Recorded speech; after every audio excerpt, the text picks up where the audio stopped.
ओम नमो भगवते वासुदेवाय। ओम नमो भगवते वासुदेवाय। श्रीमद्भागवतम 5वां कैंटो 5वां अध्याय। भगवान ऋषभदेव द्वारा अपने पुत्रों को उपदेश। तो आपने सुना था कि ऋषभदेव जा रहे थे, कहाँ से जा रहे थे? ब्रह्मावर्त नामक देश में वो पहुँचे। वहाँ पर एक बड़ी सभा थी। तो अचानक से उन्होंने क्या देखा वहाँ पर कि उनके बच्चे वहाँ बैठे हैं और ब्राह्मणों से सुन रहे हैं। तो इनको भी फिर वहाँ पे बोला गया, आप इतने बड़े व्यक्ति हैं, आइए तो आप भी कुछ बोलिए। तो ऋषभदेव ने अपने वहाँ पर क्या शिक्षाएं दी वो इस चैप्टर में है। श्लोक संख्या 1। ऋषभ उवाच नायं देहो देहभाजाम्नि लोके कष्टान् कामानर्हते विभुञ्जये तपो दिव्यं पुत्रकायेन सत्वं शुद्धयेत्स्माद् ब्रह्म सौख्यम तव अनंतम। बड़ा फेमस श्लोक है, अक्सर इसको प्रभुपाद और उनके शिष्य बोलेंगे। इसमें बोला जा रहा है कि भगवान ऋषभदेव अपने पुत्रों से कहते हैं, हे पुत्रों, इस संसार के समस्त देहदारियों में जिसे मनुष्य देह प्राप्त हुई है उसे इंद्रिय तृप्ति के लिए ही अहर्निश कठिन श्रम नहीं करना चाहिए, क्योंकि ऐसा तो विष्टा भोजी कुकर सूकर भी कर लेते हैं। विष्टा भोजी मतलब नहीं, सुअर नहीं, कुकर भी, कुत्ता भी खाता है। आप कुत्ते को भी देखो खाते हो कई बार। तो विष्टा भोजी जो विष्टा खाए, मल खाए। तो कह रहे हैं कि ऐसी सेंसेस का एंजॉयमेंट इन जानवरों को भी प्राप्त है जिसमें कि सबसे निकृष्ट कुत्ता या सुअर है। गाली होती है ना, सुअर कहीं का, कुत्ता कहीं का, नहीं, सबसे निम्न माने जाते हैं लोग। इनको क्या प्राप्त है?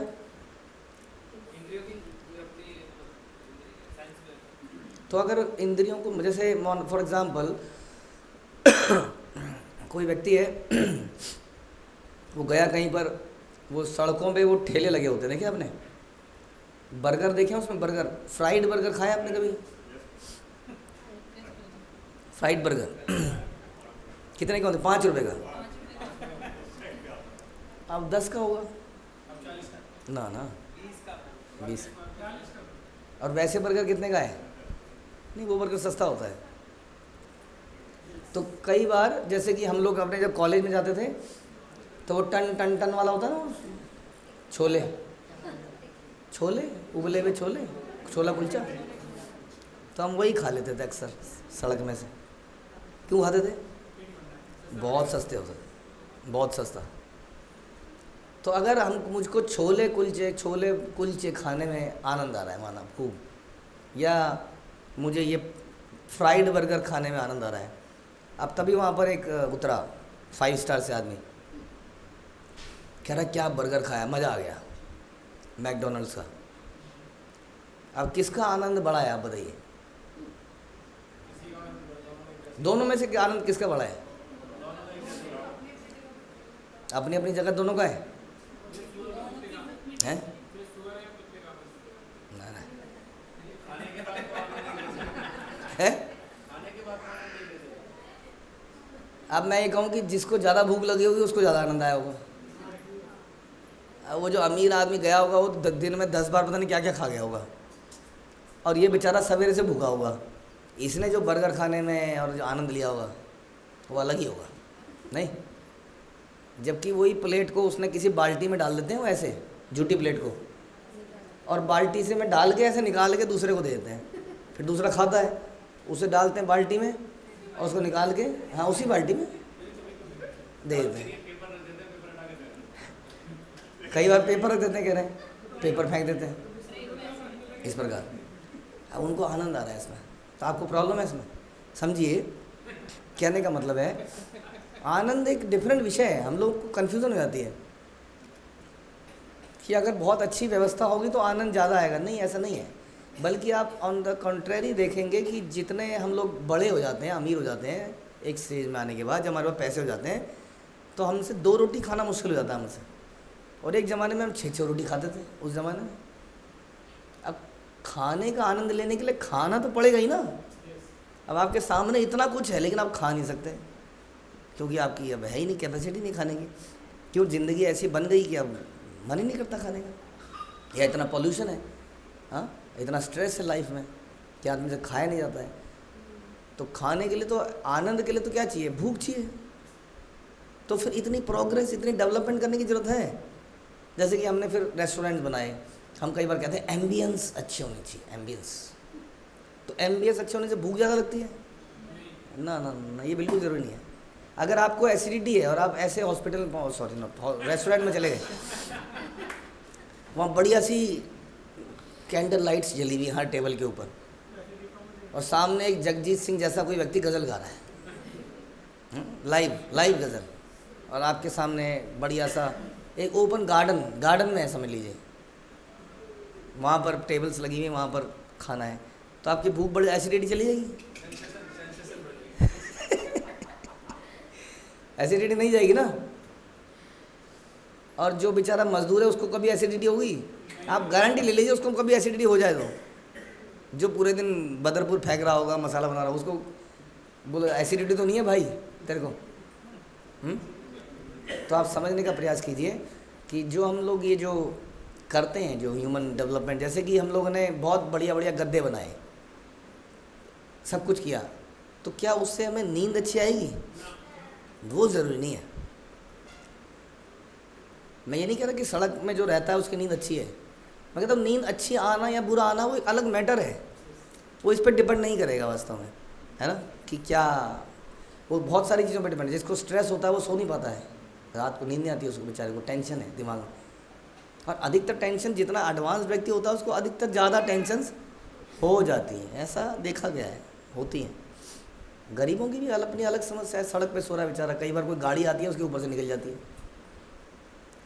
तो कहने का मतलब ये है, इसलिए यहाँ पर बता रहे हैं कि इसके लिए ह्यूमन की एडिशनल जो बुद्धि है उसके पास, उसकी आवश्यकता नहीं थी कि आप कटलरी बनाओगे और उसको चलाना, वो चाउमीन को चलाने के लिए वो लंबी सी 2 डंडियों से पकड़ना सीखोगे। जो चाउमीन को ऐसे करके खा जाएगा तो उसको क्या कम आनंद आएगा? ऐसे पूछ रहे हैं, हम नहीं कह रहे ऐसे खाओ, आप सिचुएशन के हिसाब से खाइए, लेकिन एक बात कह रहे हैं, क्या उसको ज़्यादा आनंद आएगा? बल्कि उसको 1-1, 2-2 डंडियाँ उठाएगा वो, और ये एक बारी में बहुत सारा उठाएगा। तो जीभ में ज़्यादा टच होगा, जितना जीभ में ज़्यादा टच होगा उतना ज़्यादा अच्छा लगेगा। अब उसमें 2-2 डंड वो कैंचुए से निकलाएंगे, 2-2 कैंचुए, और फिर अगर वो ढंग से खा नहीं पाएगा तो उसको सब लगेगा, अरे सब लोग हंसेंगे थोड़ी देर में, तो जो खा रहा है वो भी लगेगा नहीं उसको, वो ज़्यादा हाथ से खाने वाला ज़्यादा खा जाएगा, वो 2-2 उठा पाएगा। तो यानी कि जो हमने डेवलपमेंट करी उससे इंद्रिय तृप्ति को बढ़ाने के लिए तो करी होगी हमने डेवलपमेंट, किस लिए करी होगी? क्या लगता है आपको? जितनी भी फैक्ट्रियाँ खुली हैं या व्यवस्था हो रही है, किस लिए हो रही हैं? To enjoy better. But question है कि क्या व्यक्ति इन्जॉय कर पा रहा है बेटर, ये क्वेश्चन है। अब हम कई बार गांव में जाते हैं, जरा सा बच्चा होता है वो नदी में छलांग मारता है ग्रुप, और खूब तैर लेता है। अब ये देखा देखी हमारे बच्चे कई बार स्विमिंग पूल दिखता है उसमें कूद जाते हैं, और उनको आता ही नहीं तैरना। गांव वाला वो अपने आप ही बचपन से ही उसमें कूदता गया, उसको तैरना आ गया। तो ये सारे सोचने के विषय हैं।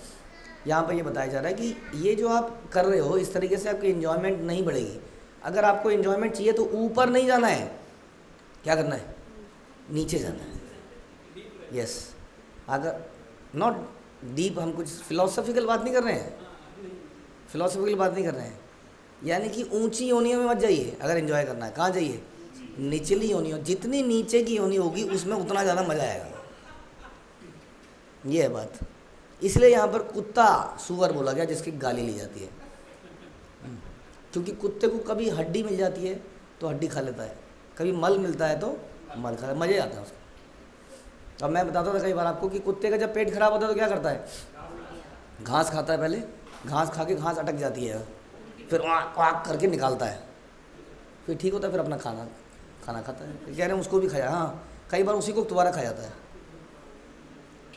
तो ऐसा होता है, क्या बताएं? जैसे कि एक और बताएं आपको। अच्छा, ये हमने देखा अपनी आंखों से गांव में, जैसे आपने नाक ऐसे करी तो मुर्गा आता है, इससे पहले कि वो ज़मीन में गिरे फटाफट उड़ता हुआ खा जाता है। मुर्गा तुरंत खा जाता है। तो ये लोगों के लिए एंजॉयमेंट के लिए कुछ करना नहीं पड़ता इनको, नहीं। अब हमें उसके लिए क्या करना पड़ता है? हमें वो मेयोनीज बनानी पड़ती है। इनको बनानी पड़ती है मेयोनीज।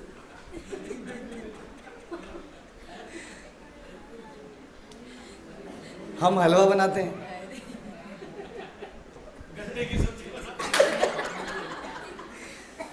इनको अपने आप हलवा मिल जाता है, एक नाली में मुंह मारते हैं हलवा निकलता है। तो ये बता रहे ऋषभदेव यहाँ पर विष्टा भोजी। देखिए हम नहीं कह रहे, आप लोग बोलते हो ना, मैं कहता हूँ।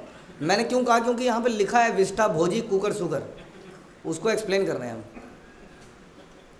तो इनको कह रहे हैं इतना कठिन श्रम नहीं करना पड़ता इन लोगों को, इनको वैसे ही मिल जाता है जिसके लिए हम इतनी बड़ी व्यवस्थाएं करते हैं, इतनी बड़ी व्यवस्थाएं करते हैं। बाप रे, मतलब कि खाना खाने के लिए पूरा दिन, खाना तो बन गया था लेकिन उसको टेबल को सजाना है, फिर उसमें कुछ पता नहीं क्या क्या, उसमें पूरा दिन निकल गया। तो ज़्यादा मेहनत हो गई ना, ये बहुत ज़्यादा मेहनत लग गई इसमें, और अल्टीमेटली खा पी के मल ही त्यागना था वास्तव में। तो हम लोग एक्स्ट्रा एफर्ट डाल रहे हैं अपनी एक्स्ट्रा बुद्धि को यूज़ करके, जो कि इसके लिए नहीं थी। अगर आपको एंजॉयमेंट चाहिए थी तो निचली योनियों में आ जाते, मज़ा आ जाता लाइफ का। नहीं, आप में से कई लोग बड़े परेशान होंगे कि अरे यार बस एक ही पत्नी, पहले का ज़माना अच्छा था, 5-5 पत्नियाँ। कई पत्नियाँ बोलेंगी कि पहले का ज़माना अच्छा था, 5-5 पति। लेकिन कुत्ता कबूतर क्या बोले?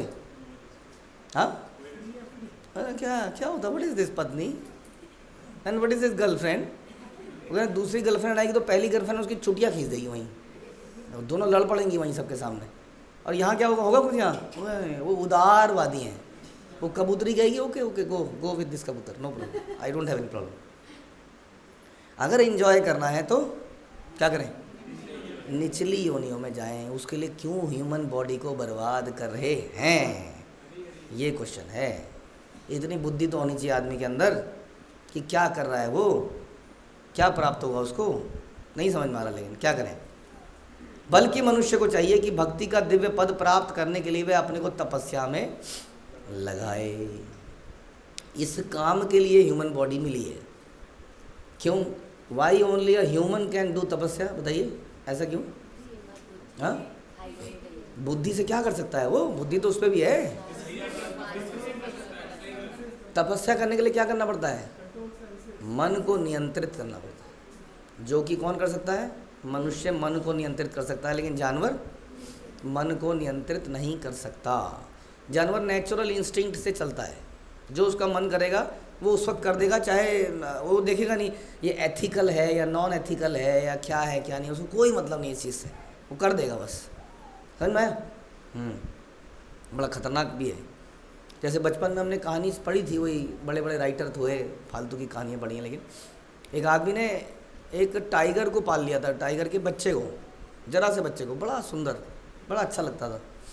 धीरे धीरे बड़ा हुआ, वो बहुत तेज़ी से शरीर बड़ा होता है उसका। तो उस कहानी में ऐसा था, इंग्लिश की स्टोरी थी कि उसके पैर में एक दिन चोट लग गई। अब वो प्रेम से आया और उसको चाटने लगा। अब कहना चाटते चाटते ही उसके चाटने का तरीका बदलने लगा, और एकदम से ऐसा लगा कि अब ये खाने की ताक में है। उस स्टोरी में इस तरह से बताया गया था। तो उसने कुछ इमरजेंसी में कुछ किया एकदम से। और एक कुछ दिन पहले एक और स्टोरी आई थी, वो अजगर ने उसको निगल लिया था, लेडी को ही निगल लिया था। उसके साथ प्रेम से सोती थी वो, एक दिन सोते सोते उसको निगल लिया। सोचिए, है ना? यानी कि वो ये नहीं देखते कि इसने मेरा इतने दिन तक ये किया या वो किया, कोई मतलब नहीं, नो रेस्ट्रिक्शंस। लेकिन मनुष्य क्या कर सकता है? मनुष्य सही गलत करके इन्जॉयमेंट तो कम हो जाएगा उसका। जैसे ही सही गलत करोगे लाइफ में इन्जॉयमेंट कम हो जाएगा, इंद्रिय तृप्ति वाला दिव्य सुख मिलेगा। वो लिखा है इसमें, हाँ, जीवन ब्रह्म, क्या लिखा था इसमें? ब्रह्म सौख्यम तव अनंतम। वो अनंत सुख मिलेगा, लेकिन ये इंद्रिय तृप्ति वाला सुख ऐसा लगेगा कि कम हो गया। क्या मज़े से सवेरे सोते थे, अब सवेरे जल्दी उठना पड़ता है। हर 15 दिन में पता नहीं कहाँ से एकादशी और आ जाती है, सर पे भारी सी पड़ती है एकदम से, बहुत सारी चीज़ें लगती हैं। तो इसलिए क्या कह रहे हैं कि मनुष्य को भक्ति के दिव्य पद को प्राप्त करने के लिए तपस्या में अपने आप को लगाना चाहिए। यानी कि मनुष्य जीवन किस लिए है? तपस्या। अब आप बताइए, आप कोई तपस्या कर रहे हैं? तपस्या का मतलब क्या है? स्वेच्छा से पेन लेना। तो जैसे कि हम लोग अगर 6 या 7 बजे उठते हैं जब भी, तो बिल्कुल पेन नहीं होता उस वक्त। कुछ को हो सकता है उस वक्त भी पेन होता हो, शरीर ही बोलता है अबे अब तो उठ जा, सर में दर्द होने लगता है सोते सोते, तब उठे तो पेन हुआ? पेन नहीं हुआ। लेकिन जल्दी उठने में पेन होता है? पेन है, बहुत पेन है। लेकिन स्वेच्छा से यदि हमने लिया तो क्या कहलाएगा वो? देखिए, केवल उठना ही तपस्या बन सकता है, बशर्ते कि ध्रुव महाराज की तरह तपस्या करना, वो तो नहीं करने को बोला को, केवल उठना ही। और उससे बड़ी तपस्या सो जाना, टाइम पर सो जाना, बहुत बड़ी तपस्या है। कलयुग में यही तपस्या है। उसके बाद खाने की तपस्या इत्यादि इत्यादि। ऐसा करने से उसका हृदय शुद्ध हो जाता है। समझ में आया? हम सोच रहे थे अच्छा केवल ये सब कथा सुन लेंगे तो हृदय शुद्ध हो जाएगा। नहीं, उसको स्वयं से तपस्या भी तो करनी पड़ेगी ना। भगवान तभी तो प्रसन्न होंगे कि मेरे लिए कुछ कष्ट ले रहा है, कुछ तो कर रहा है। It's an advantage. भगवान के लिए, गुरु के लिए पेन लेना एक एडवांटेज है। बहुत कम लोगों को ये मौका मिलता है कि वो पेन ले पाए हैं, क्योंकि सारा संसार भगवान से यही मांगता रहता है, भगवान मेरे दुख दूर कर दो, भगवान मेरे दुख दूर कर दो। लेकिन भक्त क्या कहते हैं, लाइक कुंती महारानी, भगवान मुझे दुख दे दो ताकि मैं आपका स्मरण कर पाऊँ। कितना डिफरेंस है हमारी प्रार्थनाओं में। एक माता थी कोई, वही होगी, वो नाराज़ हो गई थी। हमने एक वीडियो डाली ना ओम जय जगदीश रे, तो नाराज़ हो गई उस पर। वीडियो पे उसने कमेंट किया, क्या इतना एक्सट्रीमिस्ट विचार क्यों रखना है, क्या दिक्कत है अगर वो भगवान से मांग रहे हैं तो बात तो ठीक है, आदमी को भगवान के पास जाना चाहिए, शास्त्र भी कहते हैं। हाँ, अकाम सर्व काम मोक्ष काम उदारदी तीव्रेण भक्ति योगेन भजेत पुरुषम परम, कि जाना चाहिए भगवान को, भगवान के पास। लेकिन कोई तो होगा दुनिया में जो किसी को बताएगा कि भगवान के पास केवल इन्हीं चीज़ों के लिए नहीं जाना है। कोई तो होगा जो ये भी बताएगा कि शुद्ध भक्ति भी कोई चीज़ है, नहीं तो यही प्रार्थनाएं सदियों तक गाई जाती रहेंगी। कोई तो बताएगा कि इसके भी ऊपर कुछ है, हाँ, जिससे कि हमारा हृदय शुद्ध हो सके। इन प्रार्थनाओं से जो हम गा रहे हैं कोई प्रॉब्लम नहीं है, आप गाइए, कष्ट मिटे तन का, सब संपत्ति घरावे, लेकिन इससे हृदय शुद्ध नहीं होगा। तो क्या ये नहीं बताना चाहिए? क्या ये नहीं बताना चाहिए? ये बताना पड़ेगा कि बच्चे तू सिगरेट तो लेके जा रहा है, बट ये सिगरेट तेरे लिए अच्छी नहीं है। आप कह रहे हो क्यों बता रहे हो, पूछ के ही तो लेके जा रहा है। एक बच्चा अगर अपने पिताजी से सिगरेट मांग रहा है ना, अगर पिताजी आप नहीं दोगे तो बाहर जाके मांगेगा। इज इट नॉट बेटर कि वो आपसे मांग के पिए? हाँ, बाहर से तो बेटर ही है। लेकिन क्या आपकी जिम्मेदारी नहीं बनती कि आप उसको ये बताओ कि इससे नुकसान भी है? बेटा पी ले, अभी तो पी ले, लेकिन इससे नुकसान है, धीरे धीरे इसको छोड़ना भी ज़रूरी है। तो इसलिए जब हम तपस्या करते हैं, यानी कि पेन लेते हैं, अब सोचना है कि आज मैंने कुछ पेन लिया जिससे मुझे थोड़ा तकलीफ़ हुई। सवेरे उठने में क्या मुझे तकलीफ़ हुई? अगर नहीं हुई तो फिर क्या करना है? तो टाइम को और थोड़ा पहले करना है। उसके लिए रात का टाइम भी और पहले कर सकते हो, वो मना नहीं कर रहे आप, जहाँ तक कर पाओ, जहाँ तक कर पाओ, और जब तक तकलीफ है, हाँ, तब तक आप तपस्या करनी है, कुछ पेन लेना है। ऐसा करने से उसका हृदय शुद्ध होता है। जब वह इस पद को प्राप्त होता है तो उसे शाश्वत जीवन का आनंद मिलता है, जो दिव्य है और कभी भी अंत होने वाला नहीं है। यहाँ पर भी यही बता रहे हैं कि कैसे आनंद लिया जाए, लेकिन ये बता रहे हैं शाश्वत आनंद, आनंद जो इटर्नल है, टेम्परेरी नहीं है, इटर्नल आनंद की यहाँ पर बात कर रहे हैं। और हम लोग जो संसार भर में आनंद लेते हैं वो क्या है? वो क्षण भंगुर है, नश्वर है, थोड़ी देर का आनंद है, वास्तविक आनंद नहीं है। जैसे अभी हमने सुना कि वास्तविकता में अगर वही आनंद चाहिए जो हम देख रहे हैं, वो निचली योनियों में बेहतर प्राप्त है। तो हम लोग B.Tech, CA, डॉक्टर वगैरह वगैरह किस लिए बने? बेहतर एंजॉय करने के लिए तो बने होंगे, लेकिन क्या एंजॉय कर रहे हैं? देख लीजिए, इन लोगों से पूछिए जाके इनके जीवन में कहाँ समय, मैं तो बस बच्चों के लिए कमा रहा हूँ, बच्चे एंजॉय कर लें। लेकिन बच्चों को भी आपने ये डाल दिया बेटा ये तो बनना ही पड़ेगा, कम से कम इतना तो पहुंचना ही है। तो इस तरह से वास्तविकता में एंजॉय कोई कर ही नहीं पा रहा है, लेकिन ये एंजॉयमेंट के ऊपर एक ब्रह्म सौख्यम, एक शाश्वत आनंद भी है, जो कि कैसे मिलता है, जब तपस्या से हृदय शुद्ध होता है, उस शुद्ध हृदय से हम भगवान का भजन करते हैं तो उसको ब्रह्म सौख्यम प्राप्त होता है। ऐसा हमारे आचार्यों को प्राप्त हुआ, उनके एक्सपीरियंस देख सकते हैं हम लोग, ऐसा हमें भी अवश्य ही प्राप्त हुआ होगा। इसकी छोटी छोटी झलक तो आपको भी, हम सबको मिली ही होगी, उसको हमें बढ़ाना है बाय डूइंग मोर तपस्या। इसके तात्पर्य को हम जरूर पढ़ेंगे अगले प्रवचन में। हरे कृष्णा, श्रील प्रभुपाद की जय। ग्रंथराज श्रीमद् भागवतम की जय।